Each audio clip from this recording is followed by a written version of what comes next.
News. Well, for more on this afternoon's Commons vote on the withdrawal agreement, I'm joined now by the Labour MP, Gareth Thomas. Welcome to you indeed. How do you feel it's going in there? Is the government going to win? I don't think the government's going to win. I don't think it has convinced enough, certainly on my side, about splitting the withdrawal agreement from the details about what the future relationship with the European Union is going to be.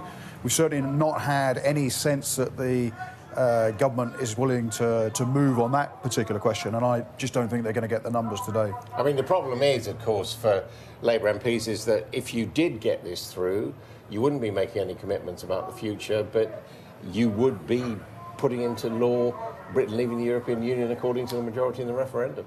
Well, I think most people in this country, regardless of how they voted, do recognise that there is a need for some certainty about our future relationship with the European Union. There are still going to be huge numbers of jobs dependent on our relationship with the European Union. So much of our future security depends on continued membership of crucial European institutions.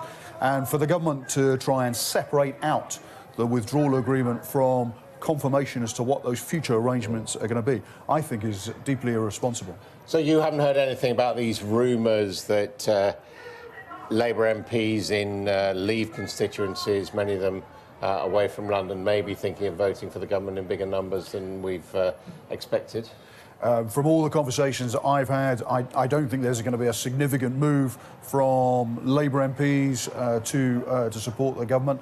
I recognise that there are one or two Conservative MPs, particularly with their leadership contest about to properly get underway, who are rechanging their positions. But I don't think for most Labour MPs worried about jobs in their constituencies, they're not going to shift until we have a clearer sense of where the government in particular are hoping to get to in terms of our future relationship. OK, so if things go as you expect and the government is defeated, what happens next? Because, you know, we've still got this Brexit item on the agenda and a new deadline of the 12th of April. Well, Parliament meets again on Monday for the sort of second phase of the indicative votes process. I think it was striking that on Wednesday there was quite a lot of support for a customs union. There was only just shy of eight votes short there. And significantly also, I think the people's vote going back to the public for a confirmatory vote on whatever future Brexit deal is agreed also attracted considerable support. So I think we are beginning to see through that process a route forward. But I think it does need the government to recognise that and respect that and support that process to happen. It's also going to require the government going back to the European Union and asking for a pretty long delay, isn't it? I mean, possibly 2 years, including European elections.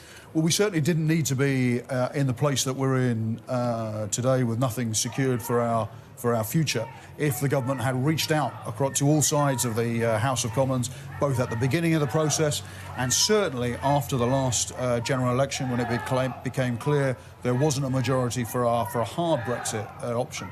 The fact that the government didn't do that is the reason we're in the impasse that we're in at the moment. I hope Monday represents a chance, or I'm sure it does represent a chance, to get further agreement, and the government's got to respect that. Now, if there are European elections, what does the Labour Party say in its manifesto as its policy on the EU? Well, I hope that we'll say that there would have to be a public vote again to confirm the details of any Brexit.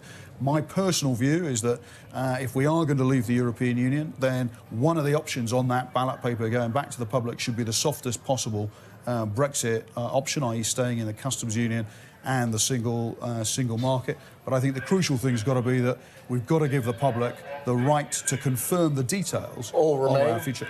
Or remain, yes, soft Brexit or remain. That's the least damaging, those are the least damaging options for our country. Mr. Thomas, thank you very much indeed for joining us. Well, coming up, Dermot Monaghan is going to present...